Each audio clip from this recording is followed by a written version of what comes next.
আসসালামু আলাইকুম। এই মুহূর্তে যারা ভিডিওটি দেখছেন আশা করছি সবাই ভালো আছেন। আসলে আমরা ভালো নেই, আমরা অনেক বিপদে আছি। আমাদের জন্য সবাই দোয়া করবেন। দেখতেই পাচ্ছেন আমাদের নদীর পাড় কিভাবে ভেঙে যাচ্ছে। এটা হচ্ছে আড়িয়াল খাঁ নদী, পদ্মা নদীর শাখা। আর আমাদের বাড়িটা হচ্ছে ফরিদপুর জেলার সদরপুর থানা চরবলাশিয়া গ্রাম।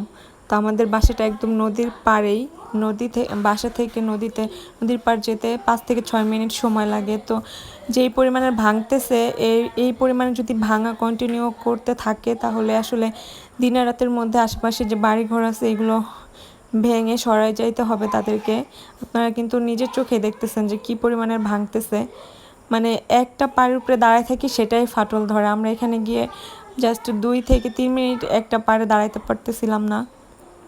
ভাঙন দেখেন ফাটল ধরছে, ওইখান থেকে ভেঙে যায়। মানে 1-2 মিনিটের মধ্যে ভেঙে যাচ্ছে, এরকম অবস্থা। সবাই একটু আমাদের জন্য দোয়া করবেন, আমরা যেন এই বিপদ থেকে রক্ষা পেতে পারি। আল্লাহ যেন আমাদেরকে হেফাজতে রাখে আর সকলকে যেন ভালো রাখে, সুস্থ থাকে। আপনারা সবাই একটু কমেন্ট করে আমিন লিখে যাবেন আর আমাদের জন্য দোয়া করে যাবেন। আসসালামু আলাইকুম।